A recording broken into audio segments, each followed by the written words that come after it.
ফাসাবরুন জামিল, ধৈর্য ধারণ করাই এখন আমার জন্য উত্তম। আমি এখন ধৈর্য ধারণ করব, হয়তো শীঘ্রই আল্লাহ আমার যাদের হারাইছি তাদের সকলকে আল্লাহ আমার কাছে ফিরিয়ে দিবেন। তিনি সুবিজ্ঞ, তিনি প্রচন্ড ক্ষমতার মালিক। আশায় বুক বেঁধে থাকলেন তিনি। আর ইউসুফ আলাইহিস সালাম আজকে প্রেসিডেন্ট, তিনি মিশরের কি তিনি 11 ভাই গেছে সেইখানে খাবার আনার জন্য। হযরত ইউসুফ আলাইহিস সালামের চিনতে কোনো কষ্ট হয় নাই, ওরা তো চেনে নাই, কিন্তু ইউসুফ আলাইহিস সালাম চিনে ফেলেছেন। হযরত ইউসুফ কোনো প্রতিশোধ নিলেন না। হযরত ইউসুফ পরিচয় দিলেন আর বললেন, ভয় পাইও না, খাদ্য তোমাদেরকে দিয়ে দিব। তোমাদের ব্যাপারে আমার বক্তব্য হচ্ছে, লা তাসরিবা আলাইকুমুল ইয়াউম, তোমাদের বিরুদ্ধে আমার কোনো ক্ষোভ নাই, বিদ্বেষ নাই, মাফ করে দিলাম। এই জামাটা নিয়ে যাও, আমার আব্বার জন্য এই জামাটা নিয়ে যাও। জামা নিয়ে যাচ্ছে মিশর থেকে। কোথায়? কেনান। কোথায়? মিশর। মিশর থেকে ইউসুফ আলাইহিস সালামের জামা নিয়ে ছেলেরা কেনানের দিকে যাচ্ছে। আর এদিকে হযরত ইয়াকুব বলতেছেন, আমি যেন আমার নাকের ভিতরে ইউসুফের গন্ধ পেতেছি। সুবহানাল্লাহ।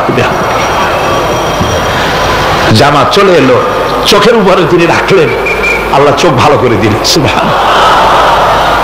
ভাইরা আমার, এই জন্য যারা আল্লাহর উপরে ভরসা করে, আল্লাহর ঈমান যাদের মধ্যে এসে যায়, ঈমান বিল্লাহর বড় উপকার হলো সে হতাশ হয় না।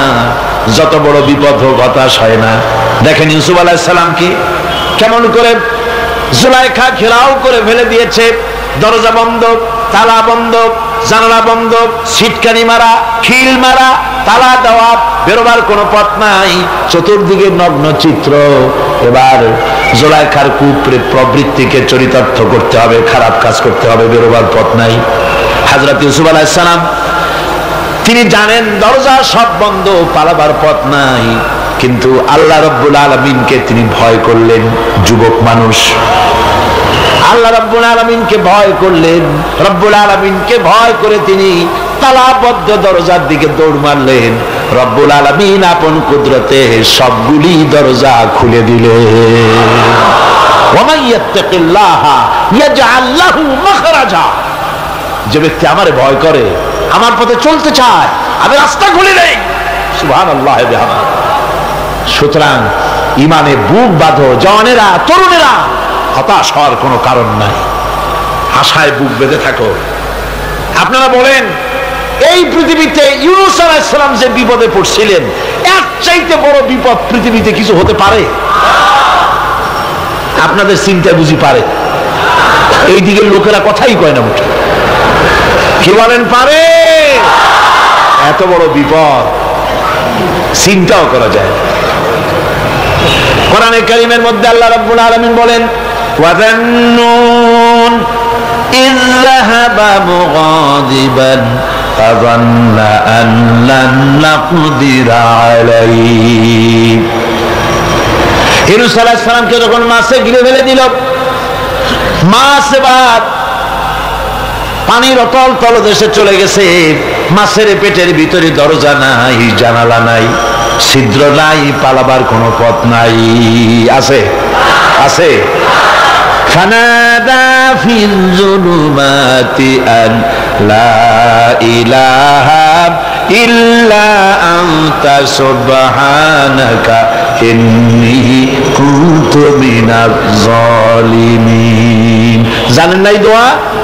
করেন সবাই। লা ইলাহা ইল্লা আনতা সুবহানাকা ইন্নী কুনতু মিনাজ জালিমিন। আয় আল্লাহ, তোমার পবিত্রতা ঘোষণা করতেছি, তুমি ছাড়া কেউ নাই, আমার তো আর বাঁচার উপায় নাই, আমি আমার উপরে জুলুম করেছি, আর তোমার পবিত্রতা ঘোষণা করতেছি। জিকির করতেছেন তিনি মাছের পেটের মধ্যে বসে। আল্লাহ রাব্বুল আলামিন বলেন, ইউনূস আলাইহিস সালাম মাছের পেটের ভিতরে বসে যে চিৎকারটা মারলেন, দুনিয়ায় কোনো তার বন্ধু বান্ধবেরা শুনে নাই, কোন রাজা বাদশারা শোনে নাই। মাছের পেটের মধ্যে ফানাদা ফিল জুলুমাত, জুলুমাত হলো জমায় কাসির, এখানে তিনটা অন্ধকার ছিল। কয়টা অন্ধকার? একটা হলো মাছের পেটের অন্ধকার, একটা হলো রাতের অন্ধকার, আর একটা হলো পানির অন্ধকার। ত্রিবিধ অন্ধকারের ভিতর থেকে ইউনূস আলাইহিস সালাম হতাশ হয়ে যান নাই, তিনি চিৎকার মেরে আল্লাহরে ডাক দিলেন। আল্লাহ কয় আমি ডাক শুনছি, কেউ তোমার ডাক শোনে নাই, আমি তোমার আরশের মালিক, আমি আল্লাহ শুনতে পেয়েছি, শুধু শুনি নাই, জবাব দিয়া দিলাম। ফাস্তাজাবনা লাহু ওয়া নাজ্জাইনাহু মিনাল গাম্মি ওয়া কাযালিকা নুজিল মুমিনিন। পড়েন না সবাই, ফাস্তাজাবনা লাহু ওয়া নাজ্জাইনাহু মিনাল গাম্মি ওয়া কাযালিকা নুজিল মুমিনিন। আমি ডাকে, আমি আল্লাহ পাক বলেন আমি ইউনূসের ডাক শুনলাম, ডাকে জবাব দিয়া দিলাম, আর মাছের পেটের ভিতরে বেদনার সৃষ্টি করে দিলাম। মাছ এবার ভেসে উঠলো, মাছের আর এখন কোন উপায় নাই বমি করা ছাড়া। মাছ কিনারায় চলে এলো, ইউনূসকে বমি করে ফেলে দিল। আল্লাহ কয় শোনো দুনিয়ার মানুষেরা, শুধু ইউনূস আলাইহিস সালামকে নয়, ওয়া কাযালিকা, এইভাবে করে আমার মুমিন বান্দারা যদি বিপদে পড়ে আর আমারে ডাকে, আমি রব্বুল আলামিন এইরকম বিপদ দিয়া বাঁচাইয়া দেব। বিপদ থেকে বাঁচাবেন কে? সুতরাং গতকালকের মতো আবারও বলি, বিপদ আসতে পরে মুসলমানেরা মাজারে দৌড়ায় বেশি। কন নাউজুবিল্লাহ, জোরে কন নাউজুবিল্লাহ। বিপদ আসে আর মাজারে চলে যায়, যাইয়া সেখানে কাঁদবে, মাজারের উপরে মাথা ঘাড় দিতে থাকে, পয়সা দেয়, মোনাজাত করে, কাঁদতে থাকে, মাজারওয়ালার কাছে বিপদ মুক্তি চায়।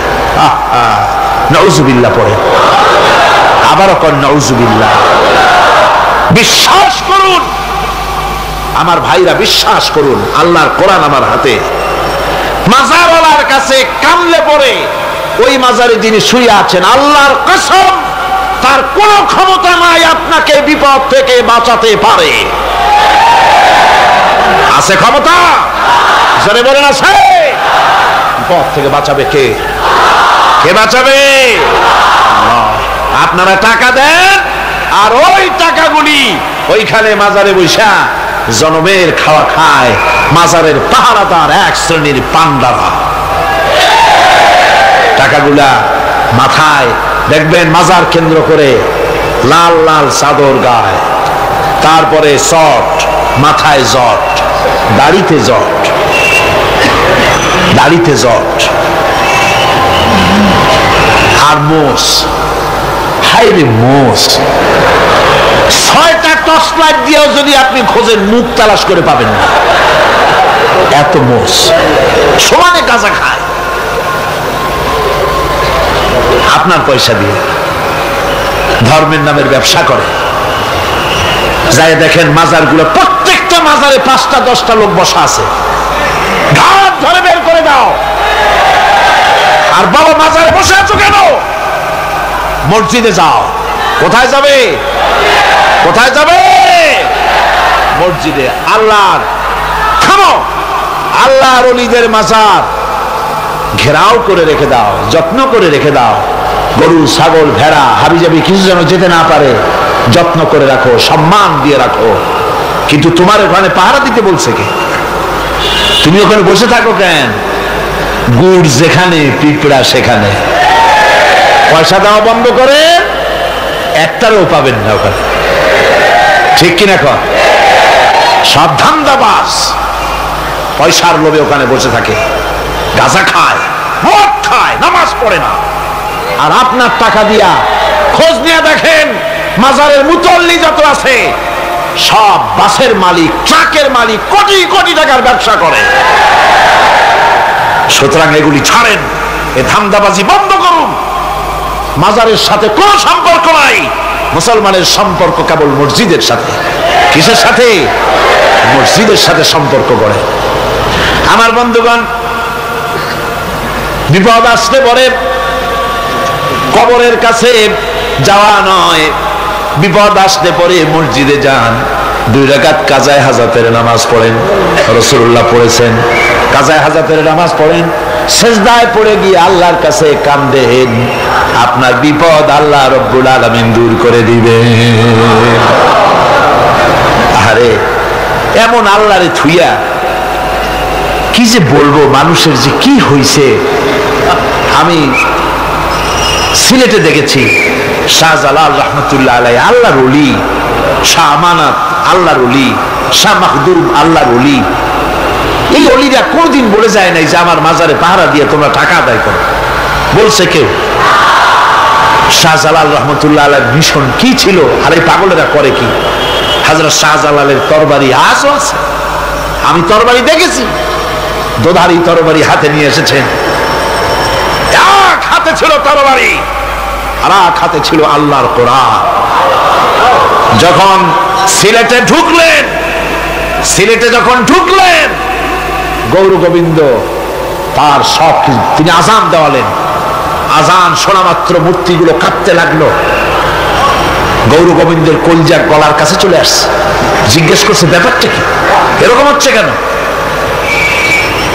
জ্যোতিষীরা বলল যবন এসেছে, ম্লেচ্ছ এসেছে, আর উপায় নাই। শাহজালাল রহমতুল্লাহ আলাইহি তিনি বসলেন গেটের কাছে, এবার সব পালাচ্ছে। গৌর গোবিন্দ বলল সাপুরিয়াদের ডেকে যে আমারে একটা বাক্সের মধ্যে ভরিয়া সাপ বলে চালাই দিও, আমি সামনে পড়তে চাই না। ভয়তে কলজা গলার কাছে চলে আসছে শুধু আজান শুনে। এরপরে লোক সব চলে যাচ্ছে, উনি দেখতেছেন যাও যাও যাচ্ছে সব। তারপরে ঝুড়িতে করে যাচ্ছে সাপুরিয়ারা, তোমাদের মধ্যে কি সাপ, যাও যাও যাও। এরপরে বড় একটা বাক্স, ওটার মধ্যে কি? কাজে হুজুর আমরা সাপ খেলা দেখি, এর মধ্যে সাপ, নামাও, আমি সাপ খেলা দেখবো, নামাও ওটা। এরপরে বাক্স খুলছে, দেখে যে আসল সাপ বাইর হয়েছে। গৌর গোবিন্দ বলল যে আমার রাজত্ব ছেড়ে দিলাম, আমারে জানে বাঁচা। শাহজালাল রহমতুল্লাহ আলাইহি বললেন আমি তো মারতে আসি নাই, আমি তো হত্যাকাণ্ড করতে আসি নাই, আল্লাহর দ্বীনকে নিয়ে এসেছি। তিনি ক্ষমা করে দিলেন। সেই শাহজালাল রহমতুল্লাহ আলাইহির মাজারে লোকেরা বিভিন্ন জায়গা দিয়ে যায়, বাস ভরে ভরে যায়, যাইয়া চাদরের উপরে যাইয়া মাথা ঘা দিতে থাকে আর কামতে থাকে। কতগুলো গজাল মাছ আছে, বিরাট বিরাট গজাল, গায়ে শ্যাতলা পড়ে গেছে, দেখলে মনে হয় যেন রিটায়ার্ড অফিসার, এরকম মোটা। ওগুলারে মুড়ি খাওয়া, কলজা খাওয়া। একটা কুয়া আছে, পানি এত পচা, কয় যে এইটার আর এক মুখ হলো জমজমের সাথে মিশানো। নাউজুবিল্লাহ। হায়রে মানুষ, মুসলমানের আকীদা হয় এত খারাপ, আকীদা বদতর হয়ে গিয়েছে। এগুলি ধর্মের নামের ব্যবসা, এগুলি জোরে বলেন কি? এই ব্যবসা বন্ধ করতে হবে, এই ব্যবসা বন্ধ করতে হবে। এরা ধর্মের নামে লুটেরা, চাদর দিয়ে, আগরবাতি দিয়ে, মোমবাতি দিয়ে, সেজদা দিয়ে মুশরিক হয়ে যাচ্ছে, ইসলাম থেকে খারিজ হয়ে যাচ্ছে। আমার কাছে রিপোর্ট এসেছে প্রচন্ড ভিড়ে মানুষের কষ্ট হচ্ছে, তো কি করা যাবে? আমি বললাম ভিড়, আর আপনারা যদি ভিড় দেখতে চান তাহলে তো সব লোক দাঁড়ায় যাবে, আপনাদের তো দেখার দরকার নেই। একটু চেপে চেপে বসেন আর জোরে সোরে জিকির করেন লা ইলাহা ইল্লাল্লাহ, লা ইলাহা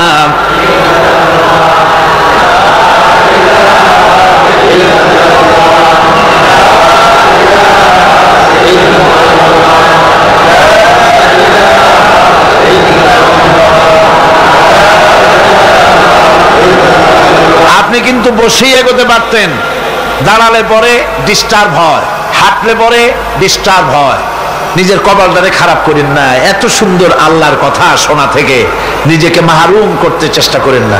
নিজেও শোনেন, অপরকেও শুনতে দেন। বসেন, মাজা ব্যথা করবে না, আল্লাহ মাজা ব্যথা ভালো বানায় দেবে যত সময় বসবেন। কোন আলহামদুলিল্লাহ। আপনারা বসছেন যে জায়গাটায়, এটা বেহেশতের টুকরা। এটা কি? এটা প্যারেড ময়দান নয়। মাজালিসুল ইলম হিয়া রাউযাতুম মিন রিয়াদিল জান্নাহ।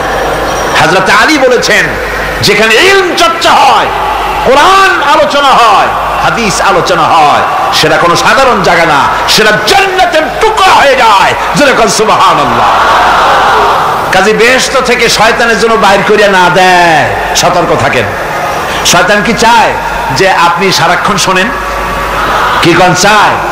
চায় না। শয়তানের খপ্পরে পড়েন, বসেন আর শোনেন। ইমানদার যখন বিপদে জর্জরিত হতে থাকে তখন সে ভেঙে পড়ে না, তখন অন্ধকারের বিপদের অন্ধকার বিদীর্ণ করে আলোর এক প্রভা তার চোখের সামনে উদ্ভাসিত হয়ে ওঠে। সেটা কি? সেটা হলো আল্লাহ রাব্বুল আলামিনের বাণী, ফাইন্না মাআল উসরি ইউসরান, ইন্না মাআল উসরি ইউসরা। আল্লাহ পাক বলেন, জেনে রাখো, দুঃখ এবং কষ্টের সাথে রয়েছে সুযোগ আর সুবিধা, আর অসচ্ছলতার সাথে রয়েছে উদার সচ্ছলতা। জোরে কোন সুবহানাল্লাহ। কাজে ভয় পাওয়ার কারণ নাই, হতাশ হওয়ার কারণ নাই। মন আশায় বুক বেঁধে রাখো। গুনাহ করেছো, হতাশ হয়ো না। যুবকদের গুনাহ করা স্বাভাবিক। ইউনিভার্সিটির ছাত্র, কলেজের ছাত্র, প্রফেসর, শিক্ষক, অফিসার ঘুষ খেয়েছেন, জিনা করা হয়েছে, মদ খাওয়া হয়েছে, মিথ্যা কথা বলা হয়েছে, যাই কিছু করেন না কেন ভয় পাওয়ার কারণ নাই, নিরাশ হওয়ার কোনো দরকার নাই। আল্লাহ পাক ডেকে বলেছেন, কুল ইয়া ইবাদিয়াল্লাযীনা আসরাফু আলা আনফুসিহিম লা তাকনাতু মির রাহমাতিল্লাহ।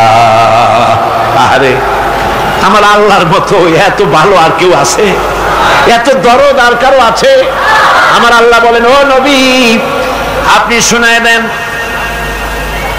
হে আল্লাহর বান্দারা, তোমরা যারা নিজেদের উপরে বাড়াবাড়ি করেছো, নিজেদের উপরে জুলুম করেছো, অত্যাচার করেছো, আমি আল্লাহর রহমত থেকে নিরাশ হয়ে যেও না। মানুষ যদি অপরাধ করে, বাপের সাথে অপরাধ করেছে, মায়ের সাথে অপরাধ করেছে, মা বাবা সন্তানের চাইতে এত বড় কল্যাণকামী তো আর কেউ নাই, কিন্তু মা বাবা কোনোদিন বলে না আয় আমার ছেলে তোরে মাফ করে দেই, এরকম বলে নাকি? মন চায় ছেলে যদি মাপ চাইতো, খুশি হয়ে মাফ করে দিতাম, কিন্তু কেন যে আসে না, ডাকে না যে আয় মাফ করে দেই। মা বাপ আপনাকে এত ভালোবাসে, সেই মা বাপও আপনাকে বলে না যে আয় মাফ করে দেই। আমার আল্লাহ হচ্ছেন এমন আল্লাহ, আল্লাহ রাব্বুল আলামিন ডাকেন, এ বান্দা খুন করেছিস ফিরে আয়, জিনা করেছিস ফিরে আয়, হত্যা করেছিস ফিরে আয়, চুরি করেছিস ফিরে আয়, কুফরি করেছিস ফিরে আয়, সুদ খেয়েছিস, ঘুষ খেয়েছিস, মদ খেয়েছিস ফিরে আয়, এসে আমার দরবারে চোখের পানি ফেল, আমার দরবারে কাঁদাকাটি কর।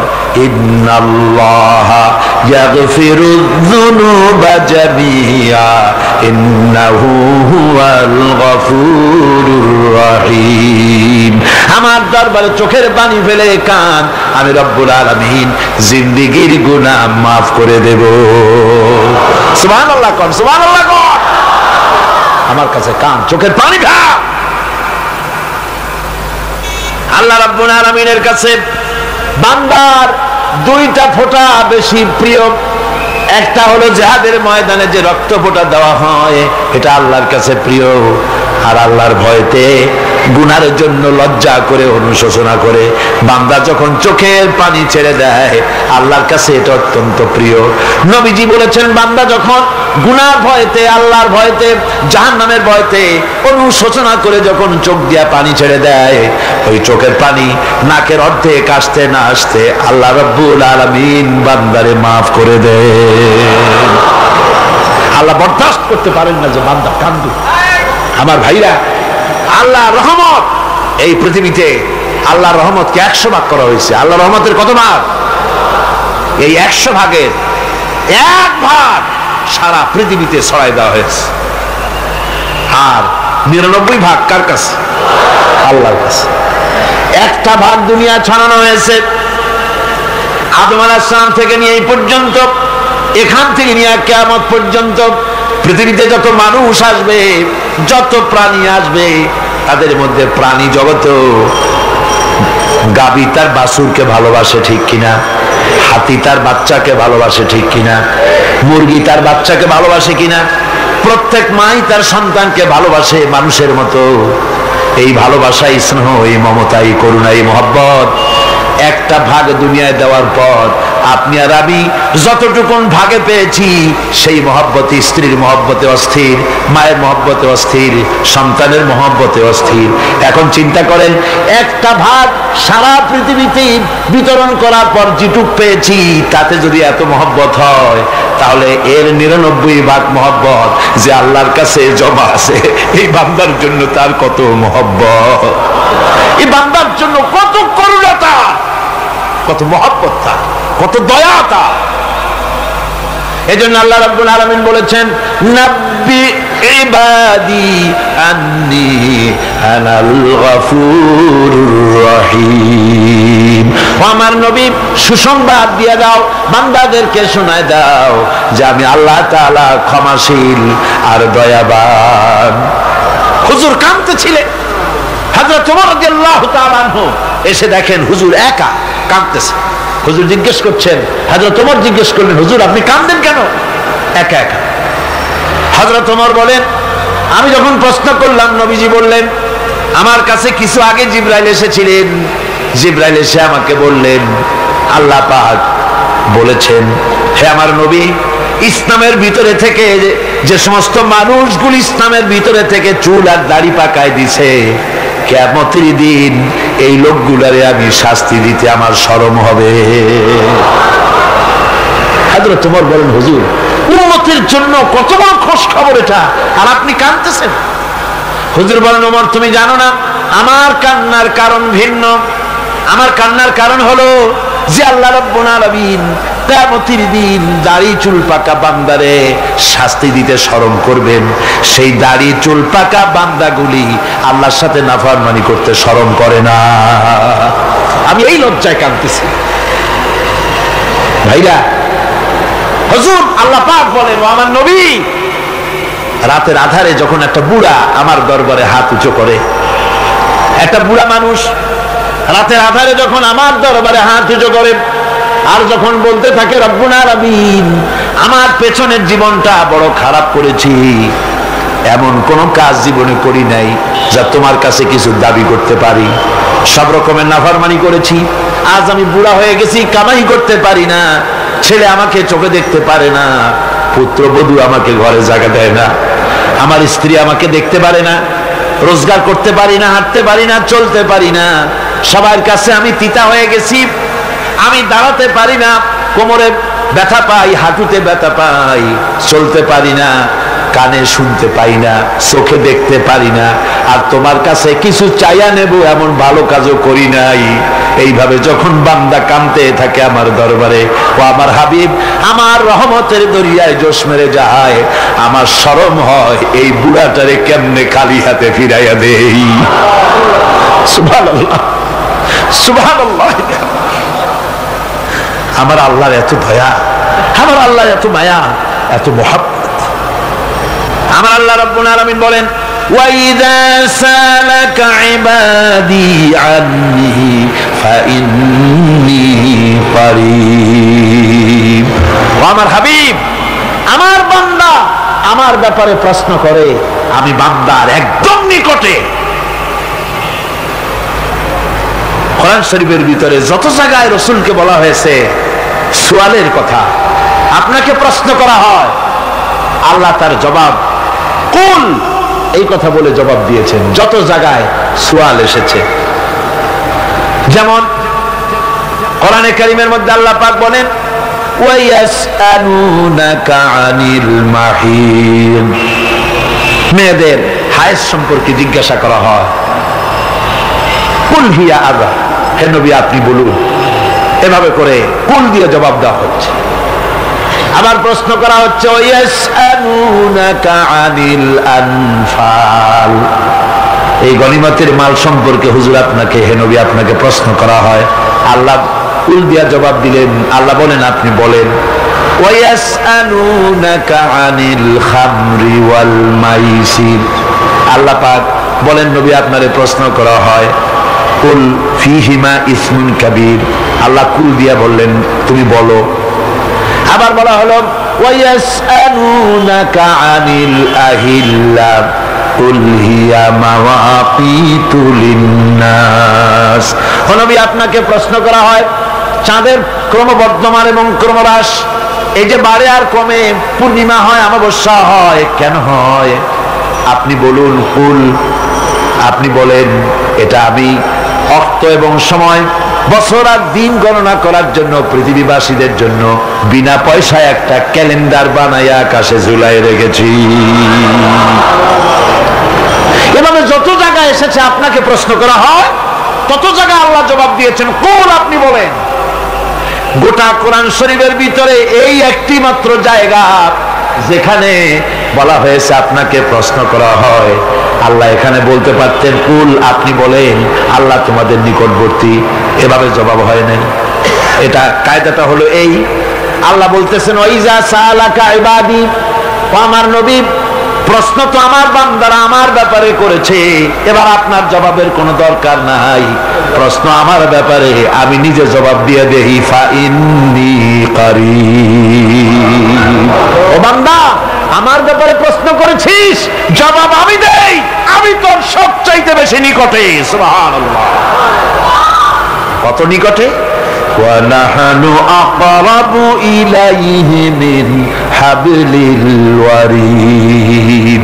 তোর যে রগ, এই শাহরগের চাইতেও আমি তোর বেশি কাছে। সুবহানাল্লাহ, আমারে ডাক, আমারে ডাক, কলিজা দিয়ে ডাক, অন্তর দিয়ে ডাক। মনের থেকে মানুষ যদি ডাকে, মুখের ডাক আর মনের ডাক এক জিনিস নয়। দিল সে জুবাত নিকলতি है, असर रखती है पर नहीं मगर ताकते परवाज रखती है। দিল থেকে যে কথা বেরোয় তা প্রভাব বিস্তার করে, ডানা নাই কিন্তু ওড়ার ক্ষমতা রাখে। মনের কথাই ভিন্ন, মন থেকে, দিল থেকে, কলিজা থেকে, অন্তরের গভীর কন্দর থেকে মুহাব্বতের সাথে কেউ যদি একবার বলে আল্লাহ, বলেন আল্লাহ, আল্লাহ, আল্লাহ। আল্লাহ রাব্বুল আলামিন বলেন অন্তরের অন্তঃস্থল থেকে একটি বার যদি বান্দা বলেন আল্লাহ, আল্লাহ বলেন 70 বার সাড়া দিয়া জিজ্ঞেস করি বান্দা কি চাও, আমি তোমার কাছে আছি। সুবহানাল্লাহ, আমি তোর একদম কাছে, কি চাস বল, বল আমার কাছে। এমন দয়াবান, এমন মেহেরবান, এমন আল্লাহ আমাদের। সে আল্লাহ রাব্বুল আলামিন তিনি বলছেন وقال ربكم ادعوني استجب لكم। তোমাদের রব বলেছেন আমারে ডাকো, আমি আল্লাহ ডাকের সাড়া দিয়া দেব। সুবহানাল্লাহ, কারে ডাকতে হবে, কারে ডাকতে হবে? এই বিশাল জনসমুদ্র একযোগে চিল্লায় কোন কারে ডাকতে হবে? কোন পীর সাহেবকে নয়, আল্লাহর কসম কোন খাজা বাবাকে নয়, ডাকতে হবে কারে? চিল্লায় কোন কারে? ওয়াকালা রাব্বুকুম উদউনি, তোমার রব তোমাকে বলতেছে আমারে ডাকো, আস্তাজিব লাকুম, আমারে ডাকবে আমি সাড়া দিয়ে দেব। সুবহানাল্লাহ, আল্লাহকে ডাকেন। কি চাই আপনার বলেন, কি চাই? আল্লাহর কাছে চান, আল্লাহ দিয়ে দিবেন। যাওয়ার জায়গা আল্লাহর কাছে চাইবেন, আল্লাহ দিবেন। দেওয়ার জায়গা, চাওয়ার জায়গা হলো সেজদায় পড়ে যাবেন। আমার ভাইয়েরা জায়গাটা চিনায় দিলাম। মাজারে যাওয়া লাগবে না, কবরে যাওয়া লাগবে না, 2 রাকাত নামাজ পড়ে সেজদায় পড়ে গিয়া যত বিপদ আছে, মুসিবত আছে, সেজদার মধ্যে চোখের পানি ছেড়ে দেন আর কেন্দে কেন্দে জীবনের কথা বলেন।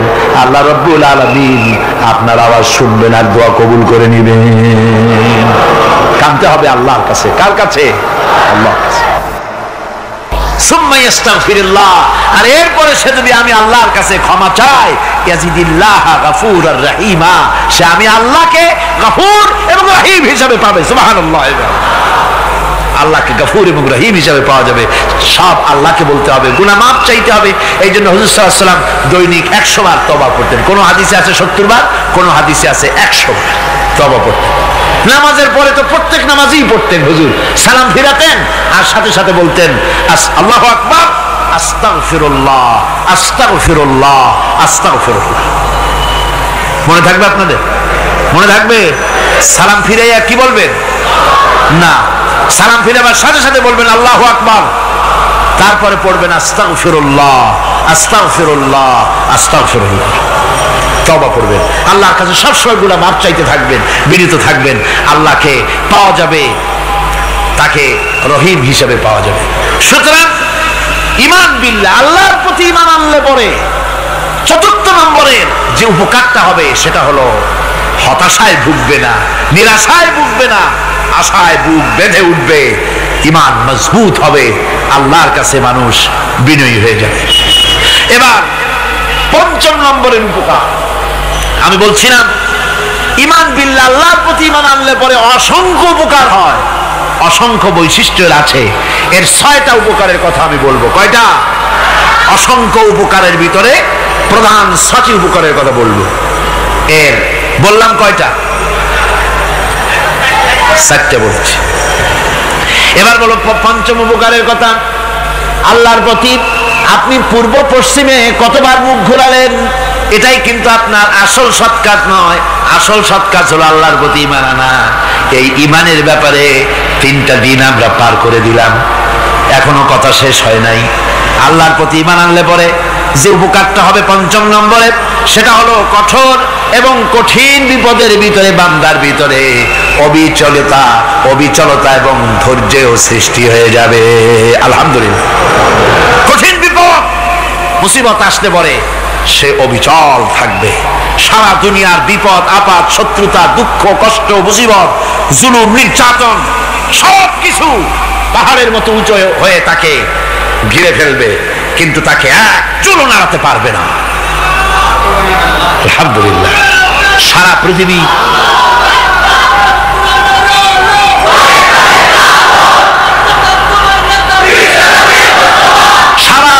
একদিকে আর সে একা একদিকে থাকবে। বিরোধিতা তো হবেই, বিপদ তো আসবেই।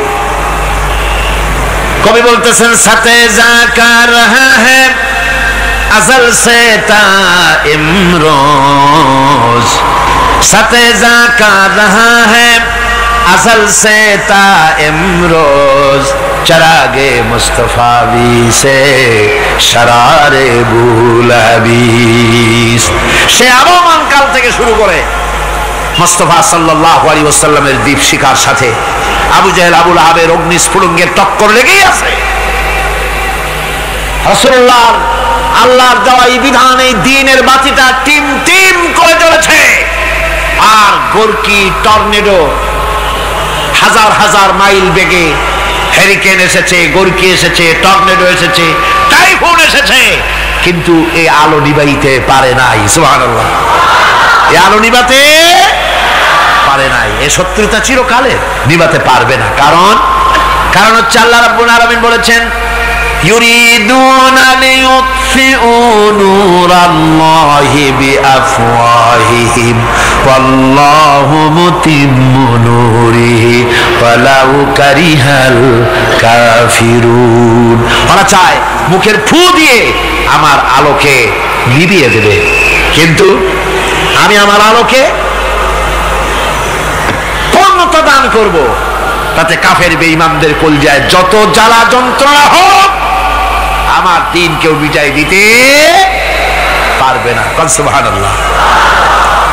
সুতরাং বিপদে অবিচলতা আসবে, সে অটল হবে, মজবুত হবে। কোরআনে কারীম বলতেছে, ওয়া কাযালিকা জাআলনা লিকুল্লি নাবিয়্যিন আদুওয়াম মিনাল মুজরিমিন। এই পৃথিবীতে এমনি করে আমি সকল নবীদের শত্রু বানিয়েছি, সব পাপিষ্ঠ অপরাধীদেরকে। নবীদের সাথে বিরোধিতা করেছে কারা?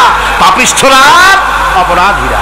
আজও খুঁজে দেখেন, আজও ইসলামী আন্দোলনের বিরোধিতা যারা করে সবগুলি কি? পাপিষ্ঠ। সত্য কি রাখ? ইসলামী আন্দোলনের বিরোধিতা যারা করে হিসাব করে চোখ দিয়ে তাকায় দেখেন, খুঁজে দেখেন তাদের নামগুলি। মদখোর, জিনাকার, বদমাশ, চোর, হাইজাকার, বেনামাজি, লুটেরা, মিথ্যাবাদী, সবচাইতে সমাজের নিকৃষ্ট লোকগুলি ইসলামের বিরুদ্ধে।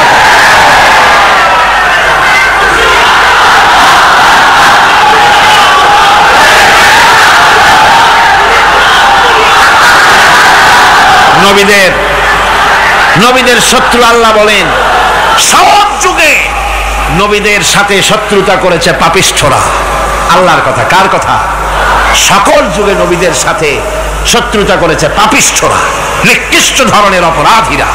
সুতরাং নবী রাসূলদের অবস্থা যখন এই, তখন দ্বীনের দাওয়াত যারাই দেবে তাদের কিসমত এরকম হবেই। এই বাধার মোকাবেলা তাদেরও করতে হবে। এই যে বাধাটা আসে, এই যে মারে, অপরাধ কি? এই যে তারা চোর বা ডাকাত যাদের মারা হয়। আল্লাহ রাব্বুল আলামিন বলেন অপরাধ হলো ওয়ামা নাকামু মিনহুম ইল্লা আইয়ুমিনু বিল্লাহিল আজিজিল হামিদ। অপরাধ হচ্ছে ঈমানদার লোকদের উপরে নির্যাতন চালিয়েছে, অন্য কোনো কারণে নয়। কারণ একটাই, তারা আল্লাহর জমিনে আল্লাহর দ্বীন প্রতিষ্ঠা করতে চেয়েছে, আর কোনো অপরাধ না। জমিন আল্লাহর, জমিন কার? এই বিশাল জনসমুদ্র গর্জে উঠুন একযোগে বলুন জমিন কার?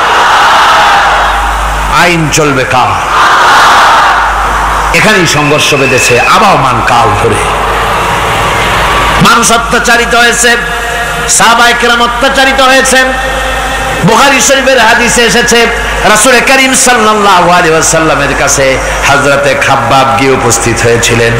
হযরতে খাব্বাব বলেন, হাদিসটা এভাবে লেখা হয়েছে বুখারীতে, ওয়ান খাব্বাব বিন আল-আরিদ রাদিয়াল্লাহু তাআলা আনহু قال شكونا إلى رسول الله صلى الله عليه وسلم وهو متوسد بردة له في ظل الكعبة। রাসূলুল্লাহর কাছে গেলাম, কাবা শরীফের কাছে গিয়ে দেখি নবীজি একটা চাদর গায়ে দিয়ে তিনি আরাম ফরমাচ্ছিলেন কাবা শরীফের ছায়ায়। সেখানে গিয়ে বললাম, আলা তাস্তানসিরু লানা আলা তাদউ লানা ইয়া রাসূলুল্লাহ, হে আল্লাহর রাসূল, আপনি কি আমাদের জন্য আল্লাহর কাছে দোয়া চাইবেন না? আপনি কি আল্লাহর কাছে আমাদের জন্য সাহায্য চাইবেন না? আমাদের লোকগুলিকে, মুসলমানগুলিকে মারতে মারতে তো শেষ করে ফেলে দিল।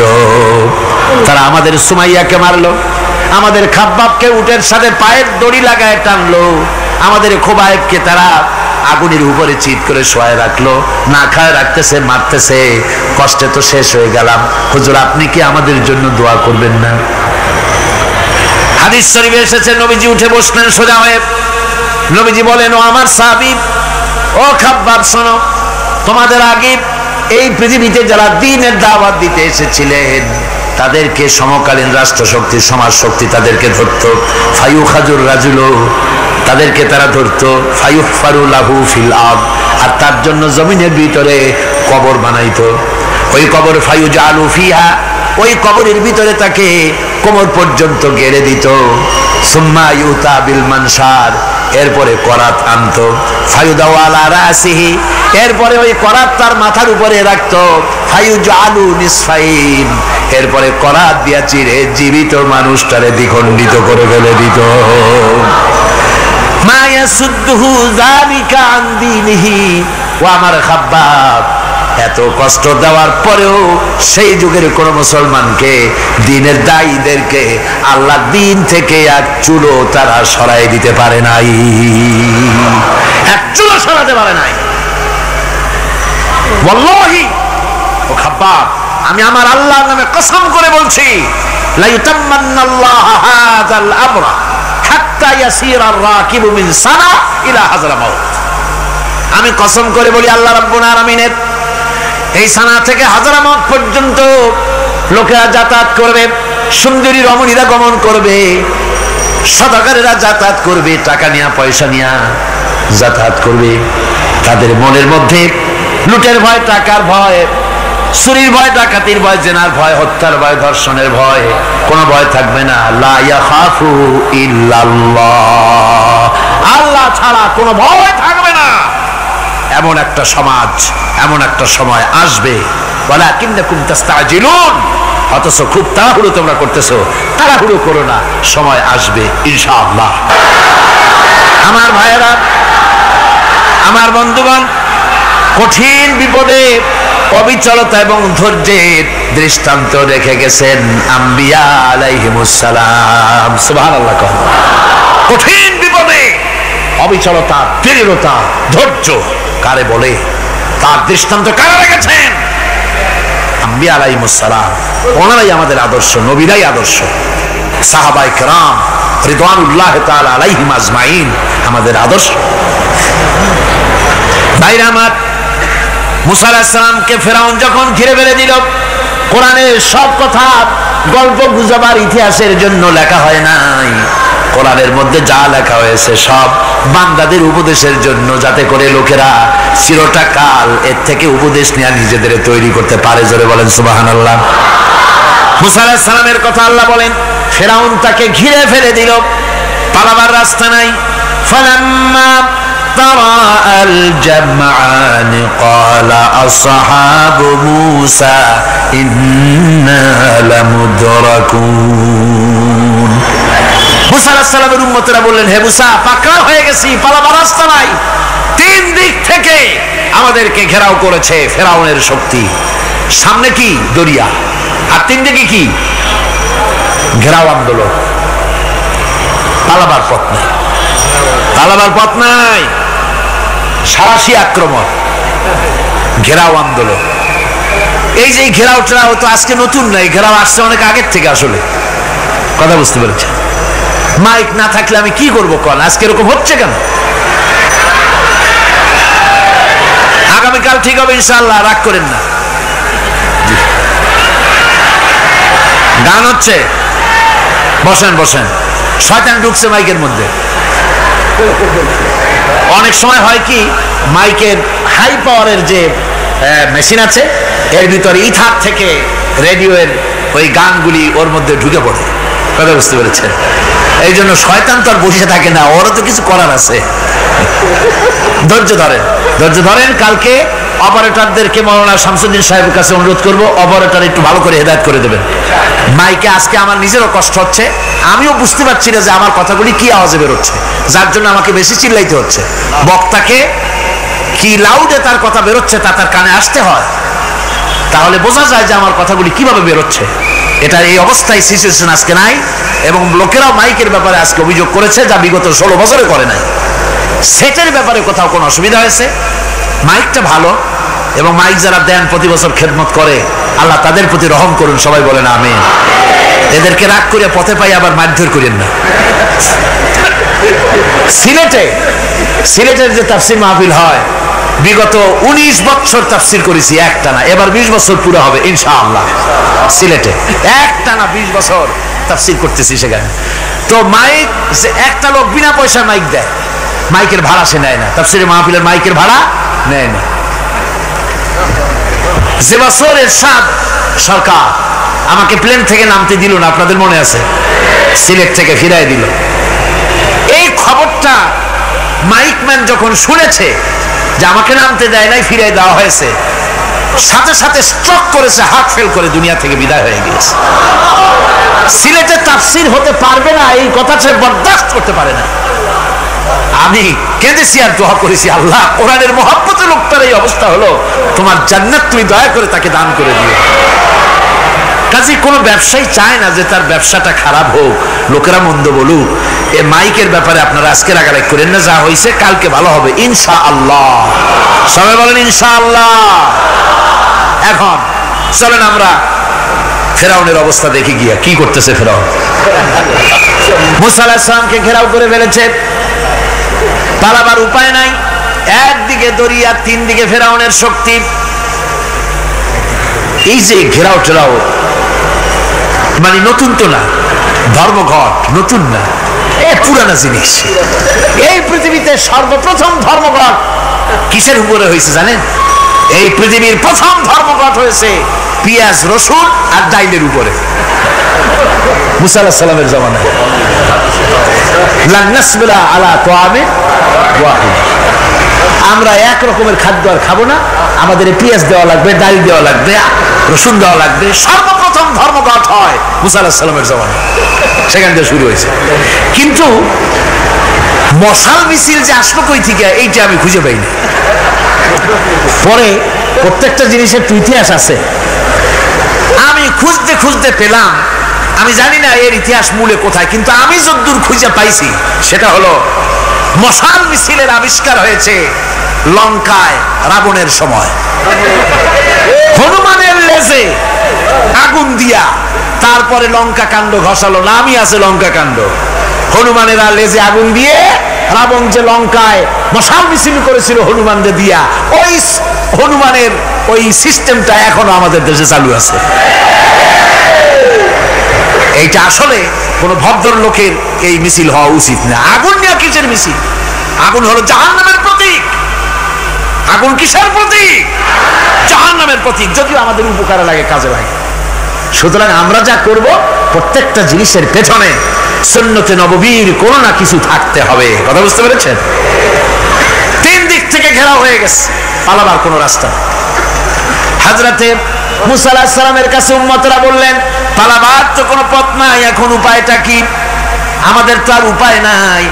মুসা আলাইহিস সালাম দেখেন বিপদে পড়ে গেছেন, কিন্তু ধৈর্য হারান নাই, ভয় পান নাই। ভয় পাইছিলেন? ভয় পেয়েছেন? প্রশ্নই ওঠে না। মুসা আলাইহিস সালাম আল্লাহ পাক যাদেরকে বলেছেন উলুল আযম রাসূল, যাদের বলেছেন তার মধ্যে হযরত মুসা একজন উলুল আযম পয়গম্বর। চারটিখানি কথা না, আল্লাহ কথা বলছেন তার সাথে, কালিমুল্লাহ তিনি। সুবহানাল্লাহ। মুসা আলাইহিস সালাম শোনালেন, কাল্লা ইন্না মাইয়া রাব্বি সায়াহদিন। কখনো নয়, আমার উম্মতেরা ভয় পেও না, আমার রব অবশ্যই আমাকে পথ দেখাবে। সুবহানাল্লাহ। তিন দিক থেকে শত্রু, একদিকে দরিয়া, পালাবার কোন রাস্তা নাই। সেখানে দৃঢ়তার সাথে তিনি বলছেন, অবশ্যই আমার আল্লাহ আমারে পথ দেখাবে। সুবহানাল্লাহ। নবীরা এই দৃঢ়তা দেখিয়েছেন, অবিচলতা দেখাইছেন।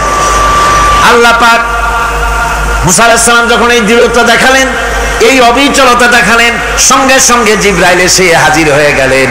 আল্লাহ পাক বলেন, ফাআওহাইনা ইলা মূসা আন আদরিব বিআসাকাল বাহরা ফানফালাকা ফাকানা কুল্লু ফিরকিন কাত্তাউদিল আযীম। মুসা আলাইহিস সালামকে আমি ওহী নাযিল করলাম, তাকে বললাম হাতে যে লাঠি আছে, এই লাঠি দিয়ে আঘাত করো দরিয়ার উপরে। দরিয়ার উপরে আঘাত করলেন, একটা রাস্তা হয় নাই, 12টা রাস্তা তৈরি হয়ে গেল। আর দেওয়ালগুলা পাহাড়ের মতো উঁচা হয়ে গেল। দরিয়ার ভিতরে পাহাড়ের মতো উঁচা, মজবুত 12টা রাস্তা। এবার মুসা আলাইহিস সালাম তার দলবল নিয়ে চললেন। আল্লাহ রাব্বুল আলামিন বলেন, ওয়া আনজাইনা মূসা ওয়া মান মাআহু আজমাইন। মুসা এবং তার সাথী সঙ্গীদেরকে আমি পার করে দিলাম। মুসা আলাইহিস সালাম এবং তার সাথী সঙ্গী নিয়ে যখন দরিয়ার মাঝখানে আসছে, ফেরাউন তার দলবল নিয়ে এসে গেছে। আসে দেখে নদীর মধ্যে রাস্তা। বাবা, খুব তো কায়দা। ও মনে করছে ওর বাজানের তৈরি করা ডিস্ট্রিক্ট বোর্ডের রাস্তা। ওর লোকজন নিয়ে নেমে গেছে দরিয়ার ভিতরে, ও আসছে মাঝখানে। মুসা আলাইহিস সালাম চলে গেছেন ওপার, দরিয়া পার। মাঝখানে যখন এসে গেল, আল্লাহ রাব্বুল আলামিন পানিকে অর্ডার করলেন কুন। আল্লাহর তো বটন টেপা লাগে না, মুখ দিয়া কোনো হুকুম করা লাগে না, শুধু বলেন কুন। যে ব্যাপারে কুন বলেন ফায়াকুন, সাথে সাথে হয়ে যায়। আল্লাহ বললেন কুন, আর অমনি রাস্তা বন্ধ হয়ে গেল। এবার তুফান শুরু হয়েছে নদীতে, ঢেউয়ের উপরে ঢেউ, মৌজুন কাল জিবাল, পাহাড়ের মতো উঁচু হয়ে হয়ে ঢেউ আসতেছে। দলবল ঘোড়া আর অস্ত্রপাতি যা ছিল সব মরিয়া শেষ। এবার ফেরাউন একা উপরে ওঠে আর নিচে নামে, পানি খেতে খেতে পেটের কাম সারা। জনমের খাওয়া খাইছে পানি, এখন জান যা। বাঁচবার আর উপায় নাই, বাঁচবার আর উপায় নাই। ফেরাউন তার নিজের জীবন সম্পর্কে হতাশ হয়ে গেল। এবার ফেরাউন বলতেছে, আমানতু আন্নাহু লা ইলাহা ইল্লাল্লাযী আমানাত বিহি বানু ইসরাঈল। আমি ঈমান আনলাম, আমি ঈমান আনলাম আল্লাহ ছাড়া কোনো ইলাহ নাই। ওই আল্লাহর উপর ঈমান আনলাম যে আল্লাহর উপরে ঈমান এনেছে বনি ইসরাঈলেরা। আল্লাহ যাতে ঠিক পায় যে কোন আল্লাহর উপর ঈমান আনছে। বনি ইসরাঈলের আল্লাহর উপর ঈমান আনলাম। আল্লাহ এই তো মুসলমান হয়ে গেছি, এরপরও আমার সুবাও কেন? আল্লাহ রাব্বুল আলামিন জবাবে বলেন, আল আন, এখন ওয়াকাদ আসাইতা ক্বাবলু ওয়া কুনতা মিনাল মুফসিদিন। এখন ঈমান আনার কথা বলছো, অথচ যুগের পর যুগ, বছরের পর বছর ধরে আমার মানুষের উপরে মন গড়া আইন চালায়েছ, আমার পয়গম্বরের সাথে বেয়াদবি করেছ। আজ তোমাকে আমি ছাড়ছি না, তোমাকে আজকে ছেড়ে দেব না। আমি তোমাকে মারব। আর সমস্ত প্রাণীগুলিকে, স্থলচর প্রাণীগুলিকে আল্লাহ পাক অর্ডার দিয়া দিলেন, এই ফেরাউনের লাশকে ডুবাবি না, পচাবি না, খাবি না। আল-ইয়াওমা নুনাজ্জিকা বিবাদানিক, আমি তোমার শরীরে বাঁচায় দেব। পোকে খাবে না, পানিতে পচবে না, মাছে খাবে না, কুমিরে খাবে না, দুনিয়ার কোনো পশুতে খাবে না। আমি তোরে শুটকি বানাইয়া রাখবো, যাতে করে দুনিয়ার সমস্ত ফেরাউন যত যুগে যুগে আসে তোরে দেখে যেন হেদায়েত নিতে পারে। ফেরাউনকে আল্লাহ শুটকি বানায় রাখছে। আমি ফেরাউনদের লাশ দেখেছি ব্রিটিশ মিউজিয়ামে। ফেরাউন তো একটা না, অনেকগুলা। আসলটারে অবশ্য দেখিনি।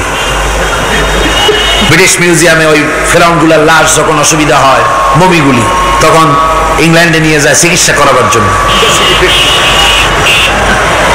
ছোট্ট কাছে গর্তের ভিতরে, তারপরে চামড়া টামড়া হাড়ের সাথে মিশানো, ওইভাবে চেহারা দেখলে মনে হয় যে সত্যি ফেরাউনিগুলা। আর ব্রিটিশের কাম মিশর থেকে না আনছে এমন কোন জিনিস নাই। আমি সেখানে এক বক্তৃতা বলছিলাম, আপনারা এদের এখন সভ্য, এদের এখন ভদ্র, এরা হলো ইন্টারন্যাশনাল চোর। ওরা সারা দুনিয়া চুরি করেছে। লন্ডনে বক্তৃতা করেছি, সারাটা দুনিয়া চুরি করছে, আমাদের দেশকে শোষণ করেছে। এই বিশাল ভূভাগকে শোষণ করে ইংল্যান্ডের দ্বীপটাকে তারা সাজাইছে। তারা ময়ূর সিংহাসনের, শাহজাহানের ময়ূর সিংহাসনের ময়ূরের বাম চোখে কোহিনূর মণি লাগাইছিলেন। শাহজাহান ময়ূরের ডান চোখে কোহিনূর মণি লাগায় নাই। কোহিনূর মণির অনেক দাম, আমি দেখেছি এসেছি মণি। এখন সেটা কুইন এলিজাবেথের মুকুটের শোভা পাচ্ছে।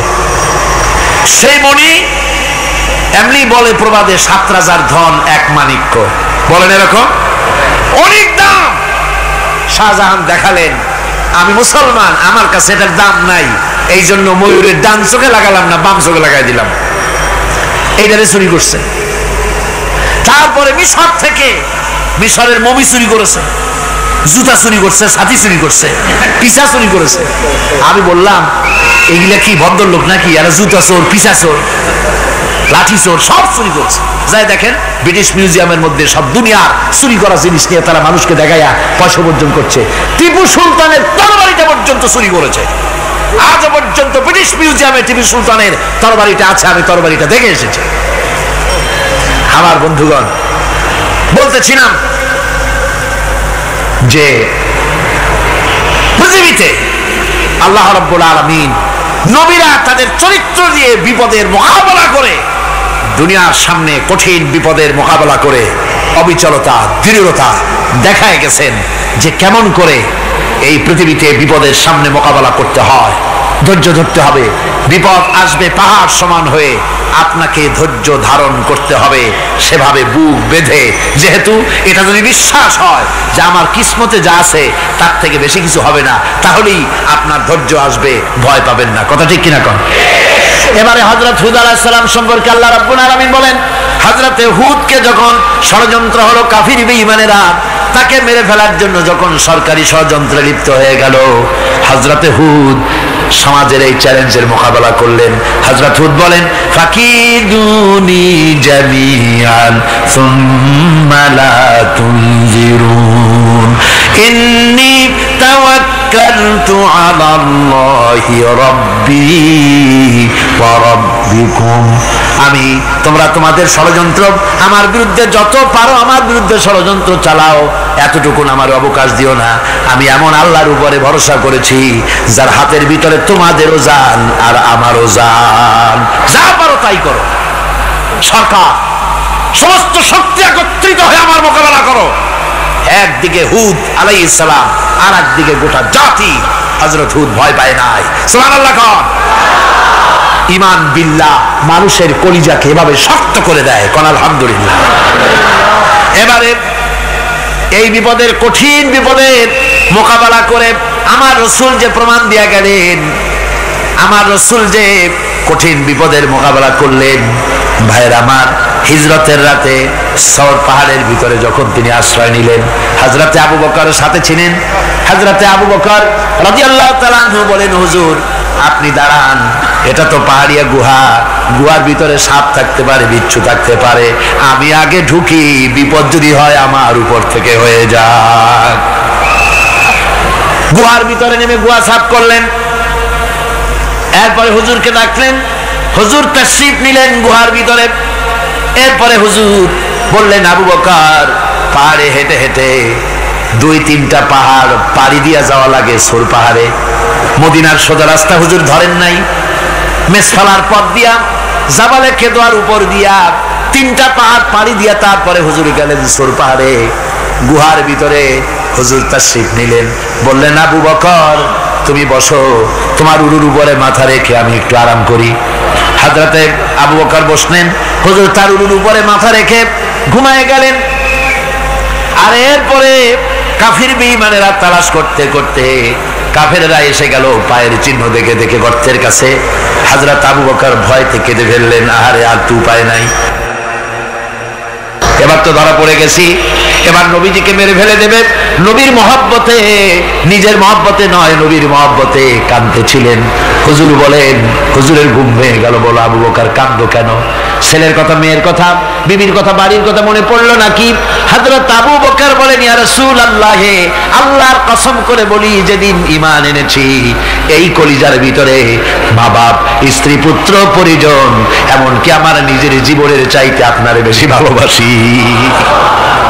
তা কাঁদো কেন? কাঁদো কেন?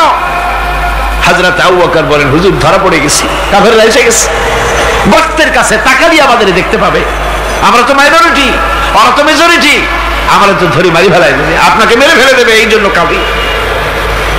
আল্লাহ রাব্বুল আলামিন, হুজুর তখন কি দৃঢ়তা, কি অবিচলতা, কি ধৈর্যের পাহাড় সম মনোবৃত্তি তখন দেখালেন।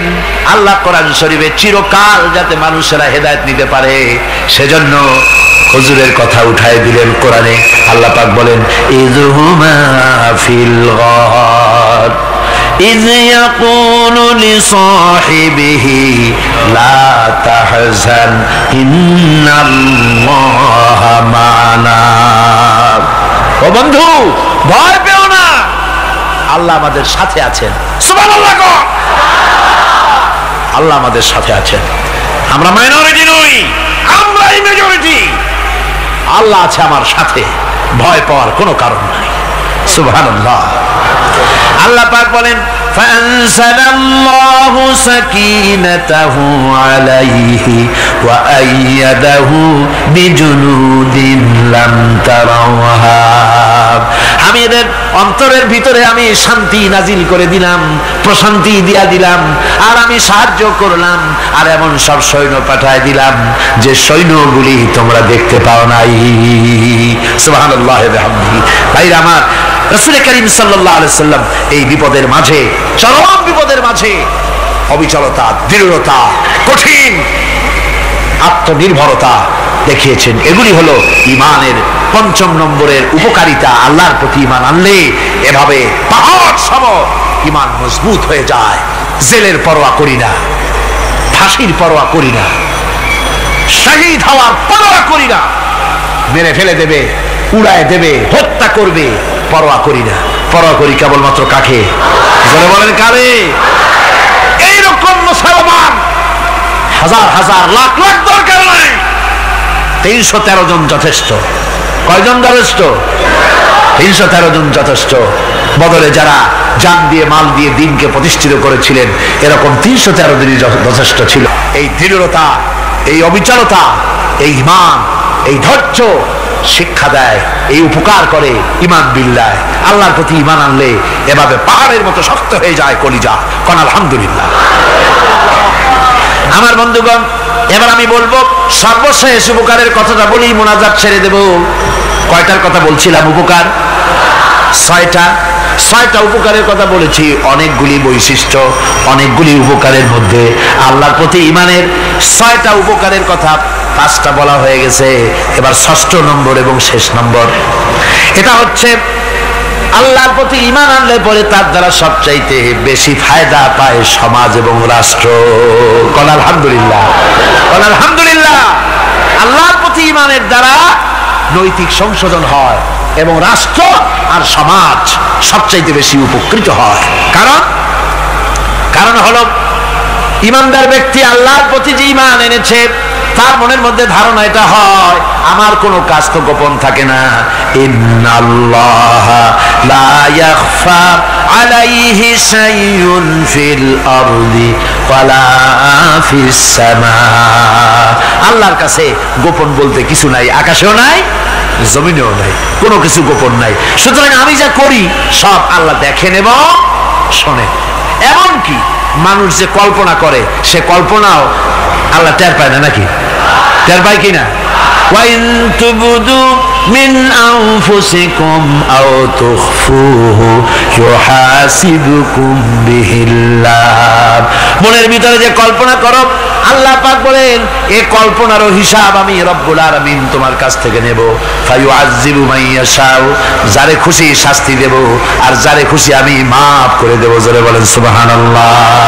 ফায়াগফিরু লিমান ইয়াশা ওয়া ইউআযযিবু মান ইয়াশা, যারে খুশি মাফ করব, যারে খুশি শাস্তি দেব, কল্পনারও হিসাব নেব।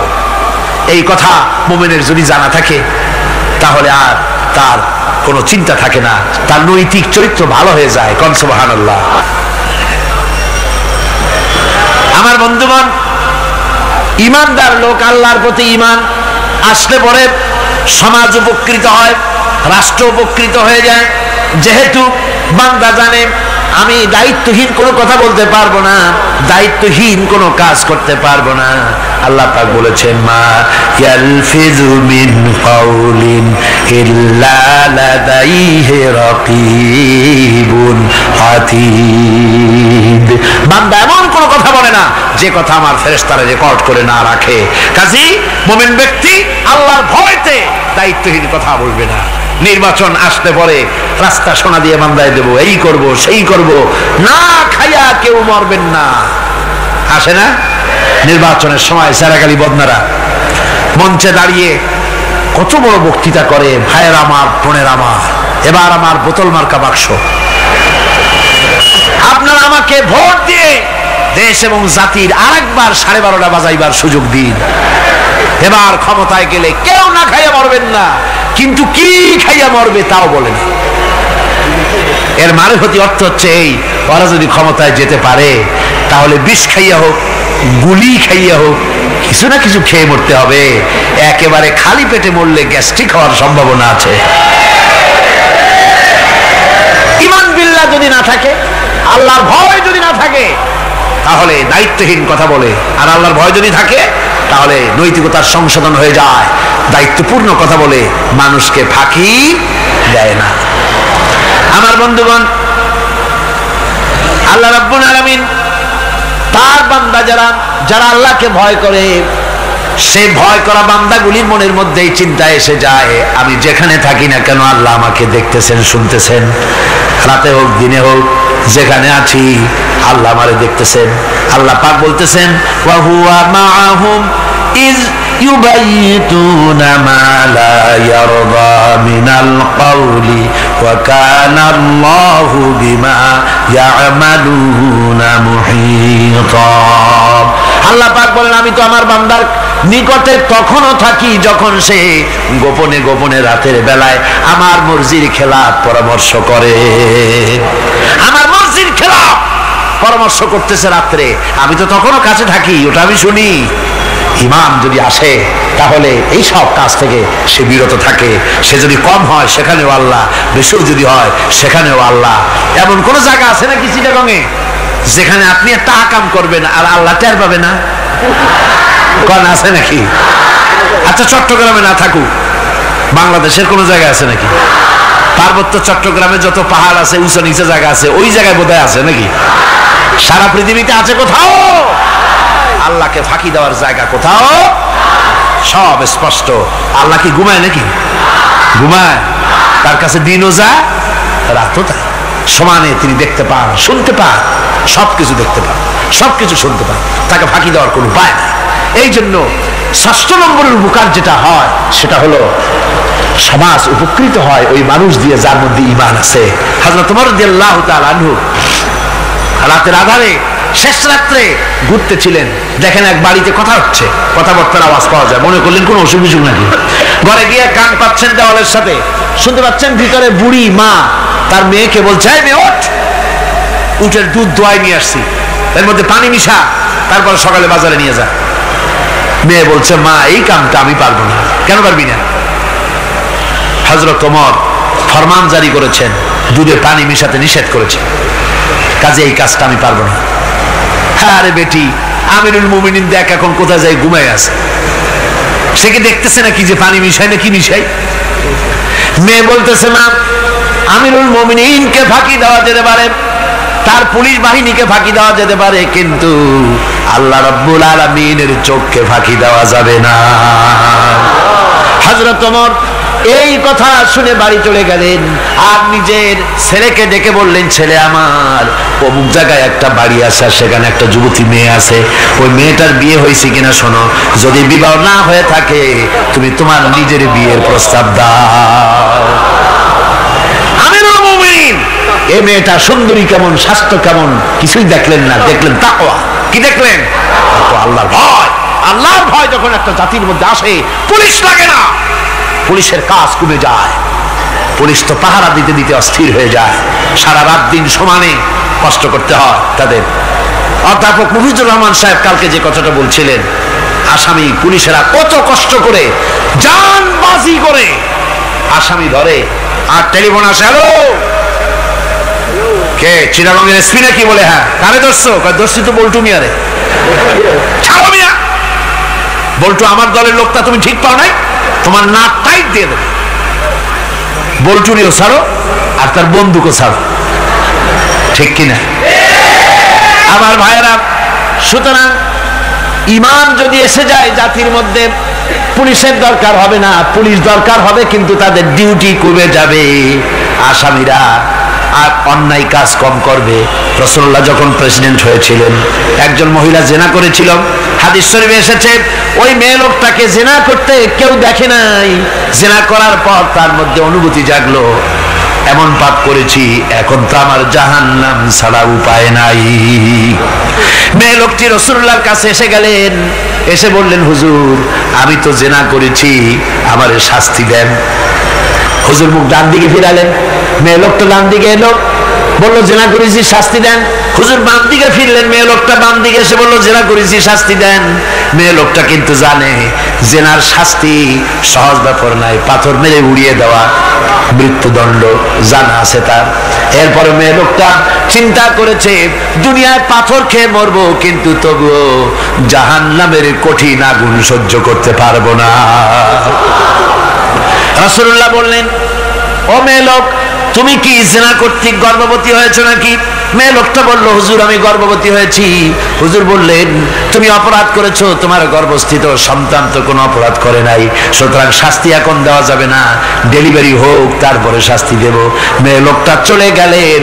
আল্লাহর নবী তার নামে কোনো কেস ফাইল করেন নাই, গোয়েন্দা বিভাগের পুলিশ লাগান নাই। ডেলিভারির পর এই মেয়ে লোক আবার এসে হাজির, পুলিশ দিয়ে আনা লাগে নাই, আবার এসে হাজির। হুজুর আমি সেই হতভাগিনী, বলছিলেন ডেলিভারির পর বিচার করবেন, এই যে বাচ্চা হয়েছে, এই বাচ্চার দায়িত্ব কাউকে দেন, আর আমারে তাড়াতাড়ি শাস্তি দেন, আমি যদি মরে যাই আমি জাহান্নামে চলতে পারবো না। হুজুর বললেন, অপরাধ তুমি করেছো, এই বাচ্চার অধিকার আছে তোমার বুকের দুধ খাবে, আমি সেই অধিকার বাচ্চাকে নষ্ট করতে পারি না, বাচ্চা দুধ ছাড়ুক তারপরে এসো। 2 বছরে যেতে না যেতে ওই মেয়ে লোকটি বাচ্চারে কোলে করে নিয়ে এসেছে। পুলিশ লাগে নাই, গোয়েন্দা বিভাগের কাউকে পাঠানো লাগে নাই, মেয়ে লোকটি বাচ্চা কোলে করে নিয়ে এসে হাজির। হুজুর আমারে চিনছেন নাকি? আমি তো সেই হতভাগিনী, জেনা করছিলাম, বিচার চাইছিলাম, ডেলিভারি পরে হবে বলছিলেন, দুধ ছেড়ে দিলে পরে হবে বলেছিলেন, আমার ছেলে এখন দুধ ছেড়ে দিয়েছে, আমি তারে রুটি খাওয়া শিখাইছি, দুধ ছাড়া এখন সে বাঁচবে, আমি তার হাতে রুটি দিয়ে আনছি, দেখেন ও রুটি খেতে পারে, আর দেরি করবেন না, আমার বিচার করে দেন। রাসূলুল্লাহ ছেলেটার দায়িত্ব কাউকে দিয়ে দিলেন, আর বললেন এই মহিলাটিকে নিয়ে যাও, বুক পর্যন্ত মাটির মধ্যে গেড়ে দিয়ে তারপরে রজম করো। মেয়ে লোকটিকে বুক পর্যন্ত গেড়ে দেওয়া হলো, চতুর্দিক থেকে পাথর মারা হচ্ছিল, পাথরে বেগে শরীরের রক্ত ছিটে এক সাহাবীর গায়ে লাগলো। সাহাবী তারে গালি দিয়েছিলেন, হুজুর শুনে বললেন সাহাবী গালি দিও না, এই মেয়ে লোকের তওবা আল্লাহর কাছে এত কবুল হয়ে গেছে, যদি এই তওবাকে ভাগ করে দেওয়া হয় গোটা মদিনাবাসীর নাজাতের জন্য তা যথেষ্ট হয়ে যাবে। সুবহানাল্লাহ। পুলিশ লাগে নাই, এমন সমাজ কায়েম হয়, ঈমান বিল্লাহ, আল্লাহর প্রতি ঈমান যদি এসে যায়, জাতির যদি রক্তে রন্ধ্রে রগে রেশায় যদি ঈমান এসে যায়, তাহলে পুলিশ বিডিআর আর্মি আরামে ঘুমাবে, তাদের জন্য পরিশ্রম হবে না, কষ্ট হবে না, অপরাধ প্রবণতা কমে যাবে, মানুষের অশান্তি কমে যাবে, শান্তির বন্যা প্রবাহিত হয়ে যাবে। সুবহানাল্লাহি ওয়া বিহামদিহি। এই জন্য রাসূলুল্লাহ বলেছিলেন খায়রুল কুরুনে কারনি, সর্বশ্রেষ্ঠ যুগ কার যুগ? জোরে বলেন না, সর্বশ্রেষ্ঠ যুগ কার যুগ? রাসূলুল্লাহর যুগ। জোরে বলেন কার যুগ? রাসূলুল্লাহর যুগ। এই জন্য আমি আপনাদের খেদমত আরজ করতে চাই, ইসলাম এ ধরনের সীমারেখা ঠিক করে দিয়েছে, তিলকা হুদুদুল্লাহ ফালা তাতাদুহা, এ হলো আল্লাহর সীমারেখা, এই সীমারেখাকে ভঙ্গ করো না, লঙ্ঘন করো না, আল্লাহর উপরে ঈমান পরিপূর্ণরূপে আনো এবং এই ঈমানের উপরে ভিত্তি করে নিজেদের জীবনকে পরিচালিত করো। এই ঈমান যদি জাতির ভিতরে এসে যায়, তাহলে বৈষয়িক জীবনে, দুনিয়ার জীবনে সত্যিকারের যদি শান্তি পেতে চাই, আল্লাহর উপরে ঈমান আনতে হবে। ইহকাল পরকালে যদি নাজাত পেতে চাই, আল্লাহর উপরে ঈমান আনতে হবে। আর আমরা আমাদের চিন্তা ভাবনায়, ওঠায় বসায়, চলায় ফেরায়, সর্বত্র আল্লাহর উপরে পরিপূর্ণ মাত্রায় ঈমানটা যদি এসে যায়, তাহলেই শান্তি, তাহলেই মুক্তি, গোটা সমাজ শান্তি পাবে, আমরা দুনিয়ায় আরাম পাবো, কিয়ামতে জাহান্নাম থেকে মুক্তি পাবো। জোরে কোন আমিন।